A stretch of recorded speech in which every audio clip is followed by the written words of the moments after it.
안녕하십니까. 부산지방법원 천정호 판사입니다.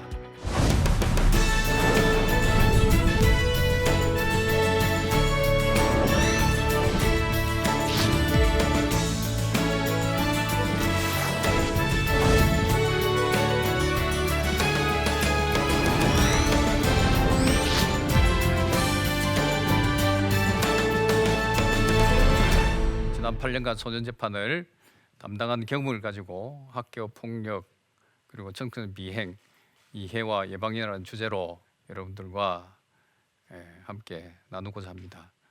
학교 폭력의 개념은 학교 폭력 예방 및 대책에 관한 법률 제2조 제1호에 규정되어 있습니다.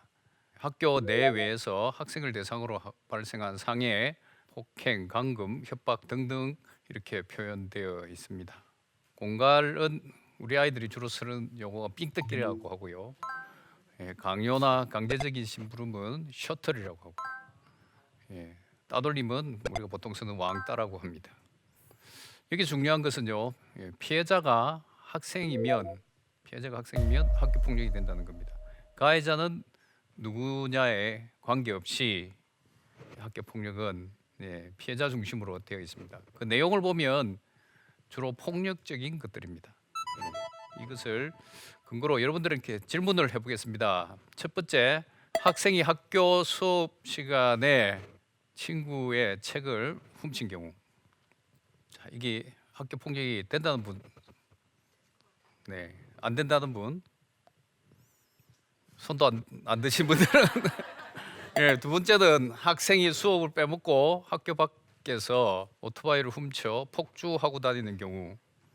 학교 폭력이 된다는 분 손 들어주시고, 안 된다는 분. 세 번째, 학생이 인터넷 중고 물품 판매 사기를 저지르는 경우 학교 폭력이 된다는 분, 안 된다는 분. 네 번째, 이 학생이 원조 교제를 하는 경우, 이게 성매매에 해당하는 경우인데요. 학교 폭력이 된다는 분, 안 된다는 분. 이 모두가 학교 폭력이 되질 않습니다. 아까 말씀드렸듯이 학교 폭력은요, 첫 번째 학생을 대상으로 해야 되고요. 두 번째, 그게 폭력적인 행위여야 됩니다. 첫 번째, 교실에서 친구 책을 훔친 경우는 절도기 때문에 폭력이 아닙니다. 두 번째는요, 수업 빼먹고 오토바이 훔친 경우는 학생을 대상으로 한 것이 아니죠. 그래서 학교 폭력이 아닙니다. 인터넷 중고 물품 판매 사기도 학교 폭력이 되지 않습니다. 원조 교제는 더욱더 안 되겠죠. 이와 같이 학교 폭력에 관해서 우리 시민들이 생각하고 있는 개념과 법이 정하고 있는 개념이 많은 괴리가 있습니다. 그래서 지금 이 시간부터는 학교 폭력과 청소년 비행으로 나누겠는데요. 어른들의 경우에는 이렇게 나눌 필요가 없습니다만은 청소년들의 경우에는 학폭법 때문에 학교 폭력과 청소년 비행을 나눠야 되고요. 그렇다면 앞으로 여러분들이 청소년 비행 관련 기사를 보실 때 먼저 여러분들이 주의해야 될 것이 이게 학교 폭력인지 청소년 비행인지 구분해 주십시오.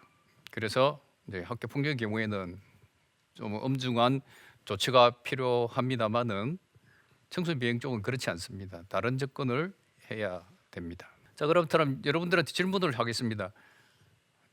소년부 판사님들, 가정법원에서 소년부 판사님들이 처리한 사건 중에 학교 폭력 사건이 많겠습니까? 청소년 비행 사건이 많겠습니까? 청소년 비행 사건이 많습니다. 그걸 꼭 염두에 두십시오. 2011년 12월에요. 대구에서 권모 군이란 중학생이 자살을 합니다. 그것 때문에 학교 폭력 문제가 2011년 말부터 시작해서 2012년 그 이후로 많은 국민들의 관심사를 끌었습니다. 그래서 이제 2012년 기준으로 해서 2012년 2차 기준으로 해서 이 학교 폭력 사건 수가 양상이 달라집니다. 가장 많은 사건 수는 언어 폭력입니다. 2013년 1차부터는요, 조금씩 변화하지만 여전히 1위는 언어 폭력입니다. 그 전에 우리가 관심을 가지기 전에 2위는요, 아까 말씀드린 공갈, 삥뜯기였는데요. 2위가 왕따, 나머지가 아까 상해, 폭행, 강금, 셔틀 이런 것들입니다. 관심을 가지니까 그런 눈에 두드러지는 것은 사라지고 이제 숨어서 저지르는 학교 폭력이 많아집니다. 그래서 학교 폭력은요 1형과 2형으로 나누어 보실 필요가 있습니다. 1형인 언어폭력과 왕따, 이거는 범죄적인 시각에서 접근하시면 안 되고요. 인성교육적으로 가야 됩니다.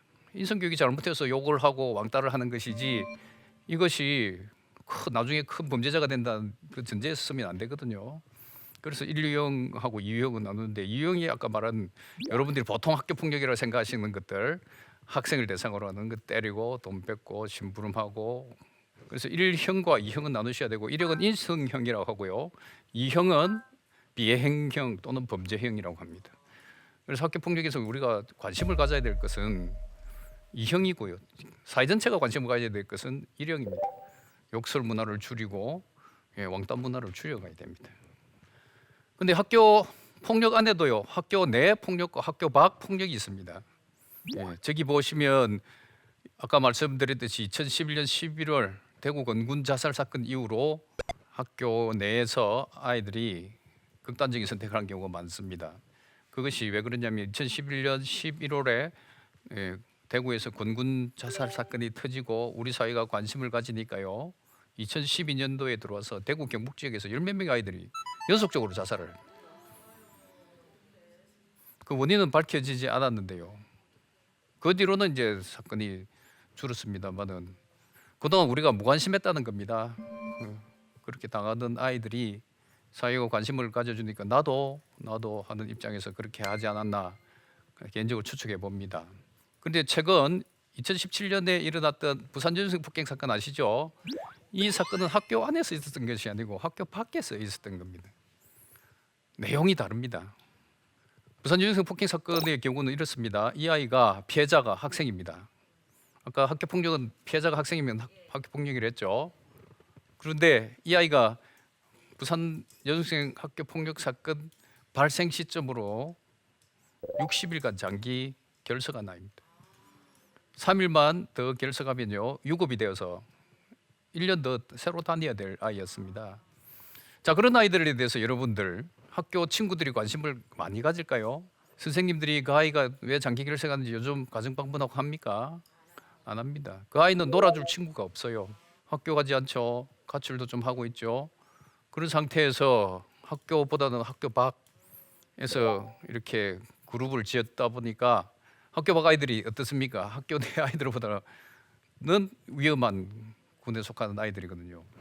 그 아이와 놀아준 그 선후배 친구들이 대안학교에서 다니는 아이들입니다. 학교에서 말썽을 일으켜서 그 대안학교에서 교육을 받는 아이들이거든요. 그러니까 그 아이 속에서는 고위험군 아이들이 많아요. 그리고 사소한 말 한마디에 폭력이 일어납니다. 여러분들이 보통 생각하면 학교 폭력하면요, 학교 안에서 성실하게 생활하는 아이들에 대해서 괴롭혀가지고 정신적으로 육체적으로 가혹행위를 하고 극단적인 선택까지도 이르는 그런 경우를 생각하는데, 그런 경우는 2012년형 학교 폭력이라고 하고 그 학교 내 폭력이라고 보시면 되고요. 최근에 일어나는 많은 사건들은 학교 밖 폭력입니다. 자, 그렇다면 왜 그러면 그 아이들이 자살을 하는지 궁금하지 않습니까? 네. 이 원인을 잘 분석하셔야 됩니다. 이게 잘못 분석하면 정확한 그리고 올바른 대처가 될 수가 없거든요. 그래서 이 학교 폭력은 세 가지 특성이 있습니다. 이 세 가지 특성은 꼭 알고 계셔야 돼요. 그래야지만이 대처를 할 수가 있습니다. 첫 번째, 관계성입니다. 여러분, 길 지나가다가 강도를 만났어요. 강도를 당했습니다. 그 강도하고 여러분하고 사회적 관계가 있을 확률이 높습니까? 희박합니까? 아는 사람이 칼 들고 강도짓 안 하겠죠? 자, 그게 일반적인 범죄의 특성인데요. 학교 폭력은 어떻습니까? 친구 사이에, 선후배 사이에, 동창 사이에 발생합니다. 자, 전혀 모르는 사람한테 당한 경우하고 아주 친하게 지내다가 학교 폭력에 휘말린 경우, 어느 쪽이 정신적 충격이 클까요? 네, 아는 사람이 있겠죠. 네, 그게 첫 번째 특성입니다. 관계성. 두 번째가 지속성입니다. 어제 강도를 당했는데 오늘 또 그 사람한테 그 장소에서 강도당할 확률이 높습니까? 희박합니까? 희박하죠. 강도가 보통 심장이 아니면 그 자리에 다시 안 오겠죠. 근데 학교 폭력 어떨까요? 어제 당하고 오늘 당하고 내일도 당할 수밖에 없습니다. 왜? 방학 빼고, 그죠? 휴일 빼고 학교를 가야 되니까. 근데 그 지속성 속에 뭐가 들어가냐면요, 가벌 관계가 들어갑니다.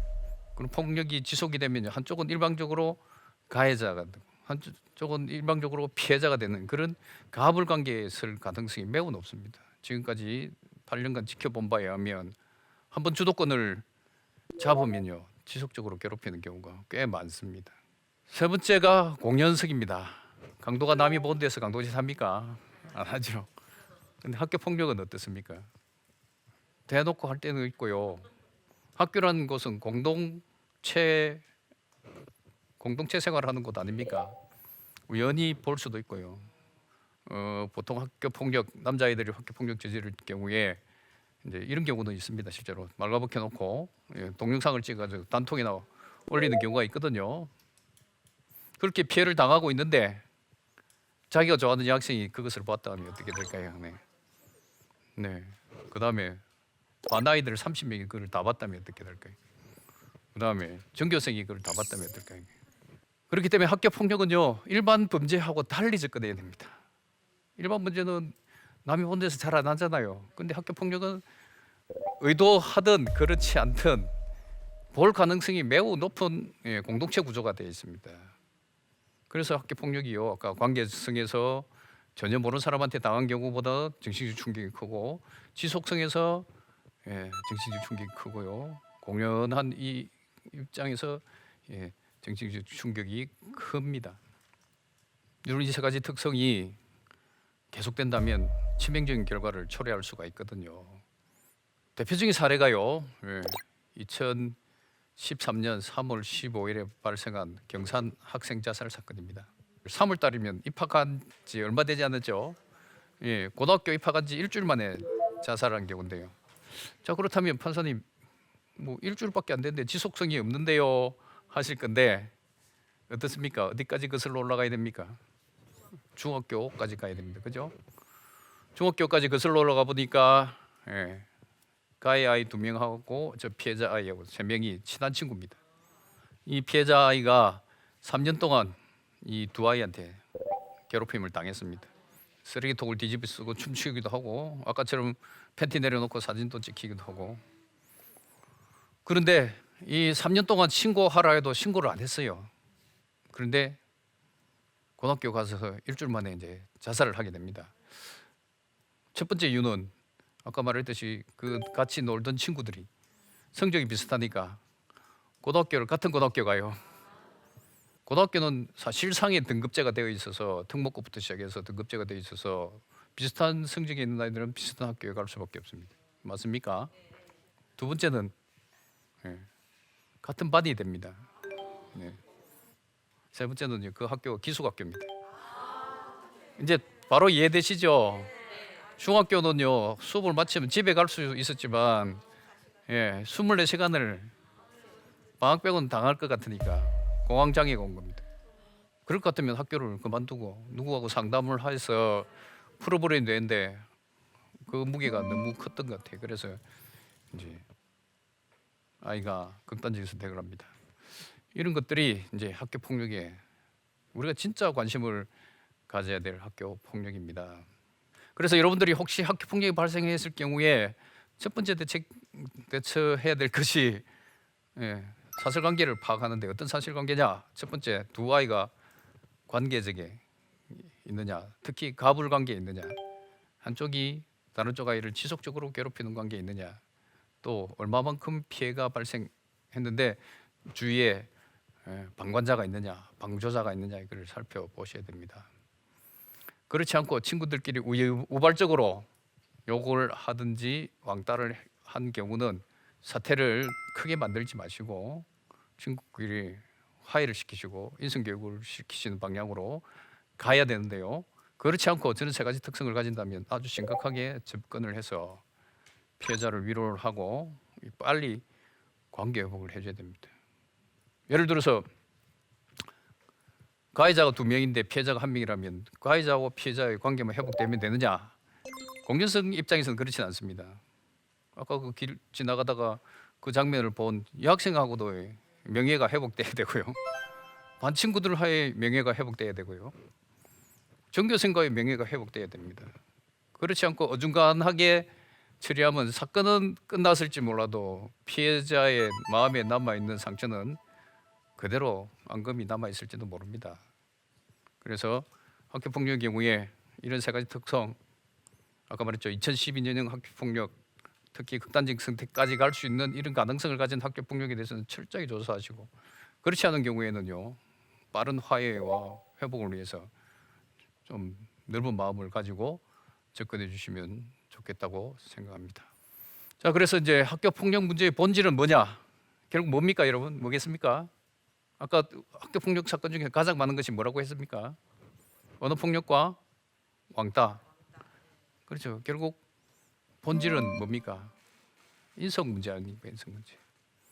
특히 요즘같이 이제 가정 해체가 심하고 핵가족 구조, 또 앞으로는 한국 사회가 이제 점점 1인 가구화 되어 가고 있는데요. 이런 상황 속에서 옛날 대가족 시대와 다르게 가정에서 인성 교육을 제대로 받고 학교에 오게 되는 경우가 점점 적어진다는 거죠. 그죠?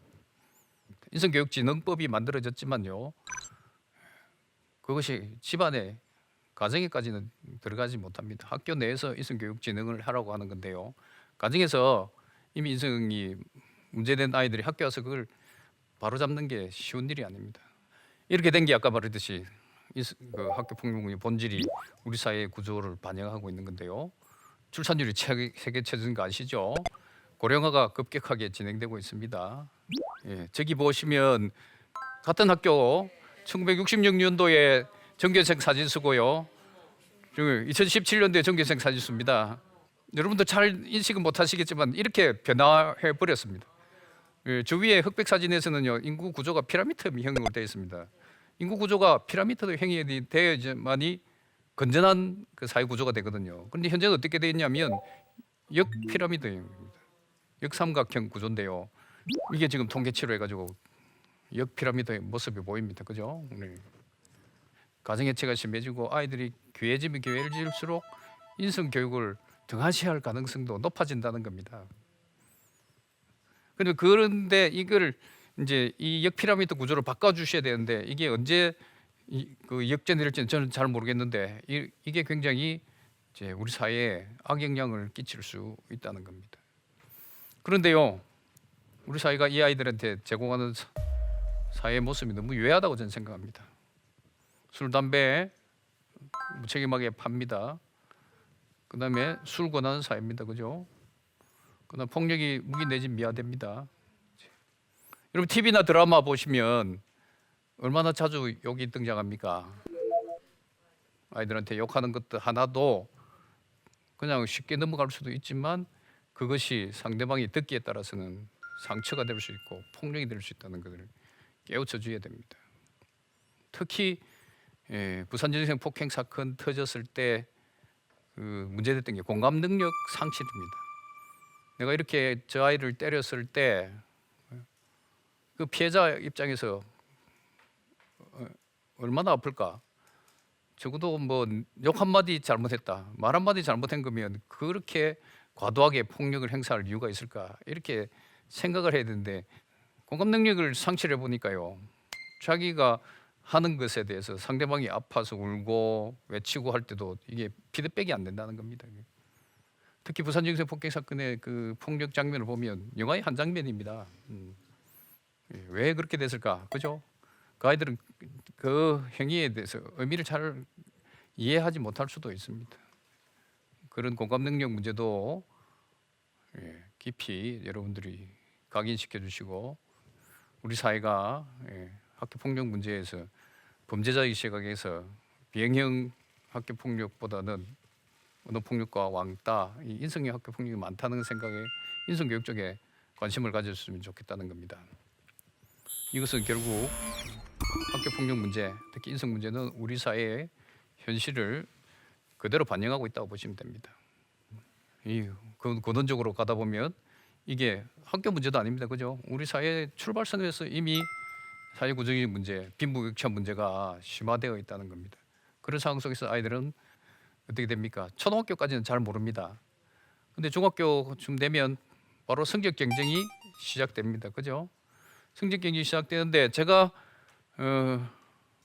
소통하고 있는 아이들, 비행청소년, 소위 말하는 비행청소년들 아이들 보면요, 영어 ABCD 모르는 아이들이 참 많아요. 근데 어떤 아이들은 중학교 들어가기 전에 영어 읽기, 듣기, 말하기, 쓰기, 수학, 정석 다 떼고 들어갔잖아요. 그럼 중학교 1학년 때 시험을 칩니다. 근데 학교에서는 어떻습니까? 그 차이를 여러분들이 고려해 줍니까? 학교에서? 아니잖아요. 영어 ABCD 모른다고 다시 시작시켜 줍니까? 아니지 않습니까? 당연히 하고 오는 것으로 생각하고, 그러다 보니까 중학교에 딱 들어가 버리면 문제가 발생하기 시작합니다. 수업을 들을 수가 없어요. 듣고 싶어도 들을 수가 없어요.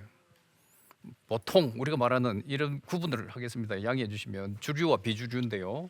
주류 아이들은 미래를 위해서 공부를 열심히 하는 성적 경쟁에 그래도 따라간 아이들, 그러지 못하고 비주류 아이들은 성적 경쟁이 낙오되어서 방황한 아이들이라고 보시면 되는데요. 거기서부터 주류 비주류가 나뉘고, 비주류 아이들은 학교에 어떻게든 졸업을 해야 되니까 몸부림친다고 저는 생각합니다. 우리 사회가 이런 아이들 문제에 관해서 내 아이만 잘 양육하고 학교에서 사고 안 저지르면 된다고 생각해서 이제 성적 경쟁을 시킵니다만은, 우리가 돌아보지 못한 사이에 그런 아이들이 있고요.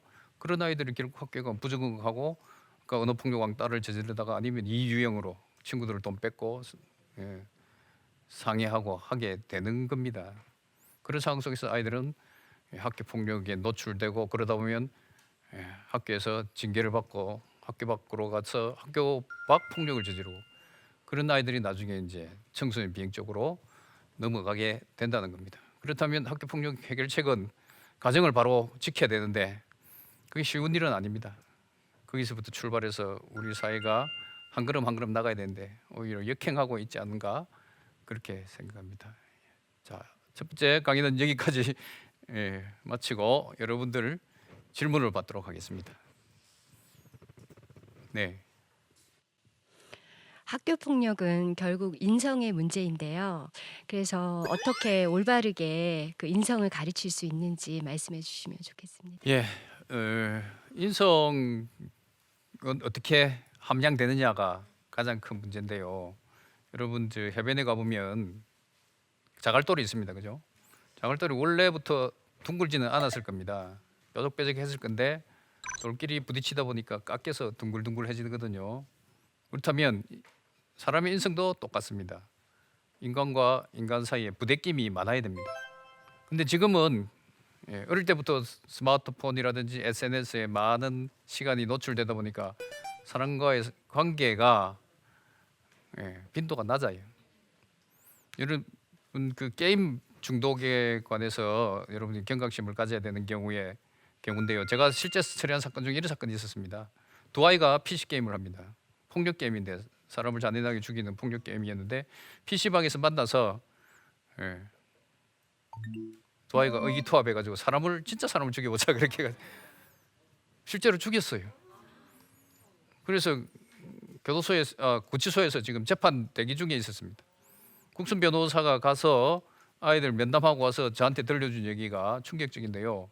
그 아이들이 반성을 합니다만은 한쪽 편에서는 자꾸 그것보다 더 빠르게, 그것보다 더 잔인하게 사람을 죽일 수 있는 방법을 강구하게 된다는 거죠. 여러분, 게임이라는 게 그렇습니다. 게임이라는 것은 사람을 총으로 쏴도 피 터지고, 그죠? 그 다음에 비명을 저지르잖아요. 그런데 그게 오래돼 버리면 이게 그 공감 능력을 상실해가지고 이게 가상현실로 돼버릴 수가 있어요. 예를 들어 축구 하는데, 여러분 제가 아이들하고 축구를 합니다만 축구하다가 친구가 제 무릎을 찹니다. 그럼 아프죠? 그럼 저는 더 세게 찰까요? 아니면 조절해가지고 저 친구도 아플 거니까 줄여야 되겠다 이렇게 생각할 거예요. 조절하죠, 그죠? 저도 그 친구를 찹니다. 그럼 그 친구도 보고 이 인성이 제대로 된 아이라면 이렇게 함부로 하는 것이 상대방을 아프게 하는구나 해가지고 이렇게 부딪히다 보면 조율 능력이 생기고 깎여 나갈 수 있어요. 어제 아래도 축구했는데 한 아이가 덩치 큰 아이가 달려와서 저를 확 박았어요. 그럼 옆에 있는 아이가 갑자기 달려와가지고 판사님 괜찮습니까? 해요. 그러면서 사람이 돼가고 인성이 딱 깨져가는데 그 게임기에 우리가 중독돼 버리면 그 사람 죽이는 것이 무의미해질 수도 있거든요. 또 하는 문제가 뭐냐면 게임은요 하다가 점수가 좋지 않으면 리셋해가 다시 할 수 있지 않습니까? 근데 인간과 인간의 관계는 리셋이 안 돼요. 그러다 보니까 이 SNS나 게임 이것이 아이들한테 가상현실로 작동하면 우리 실제 현상에서도 가상현실로 접근할 가능성이 높아서 공감 능력이 상실될 수가 있기 때문에 여러분들 가급적이면 인성교육함에 있어서는 아이들하고 트러블이 생기더라도 자꾸 몸으로 부대껴가면서 가르쳐줘야 됩니다. 그것이 말로 되는 것이 아니고 자기도 피해를 입어보고 또 가해자 돼보고 하는 중에 스스로 이렇게 몸에서 터득하도록 해야지 이론적으로는 절대로 인성교육이 되기 어렵다고 보시면 됩니다. 우리 사회가 점점점 저출산, 핵가족화 되어가고 있는데요. 이런 상황 속에서 우리 교회가 인성교육을 어떻게 책임져야 될지를 깊이 고민해 보아야 하지 않을까 그렇게 생각합니다. 이상으로서 제 1강을 마치겠습니다. 감사합니다. 학교폭력은 학생을 대상으로 하는 폭력입니다. 학교폭력에서 우리가 가장 관심을 가져야 될 것이 학교 내에서 발생되는 2012년형 학교폭력입니다. 그 세 가지 특성이 관계성, 지속성, 공연성을 가지고 있습니다. 이런 특성을 가진 학교폭력에 대해서는 우리가 엄중한 대처를 해야 되고요. 그렇지 않은 경우에는요, 빠른 화해와 회복을 위해서 넓은 마음을 가지고 접근해 주시면 좋겠다고 생각합니다. 학교폭력의 1위가 언어폭력과 왕따로서 인성형입니다. 본질은 뭡니까? 인성 문제 아닙니까? 인성 문제. 그 인성형 학교폭력 문제는 학교만이 해결할 문제가 아닌 우리 사회가 전체가 함께 해결해야 될 문제입니다. 점점점 저출산, 핵가족화 되어가고 있는데요. 이런 상황 속에서 우리 교회가 인성교육을 어떻게 책임져야 될지를 깊이 고민해 보아야 하지 않을까 그렇게 생각합니다.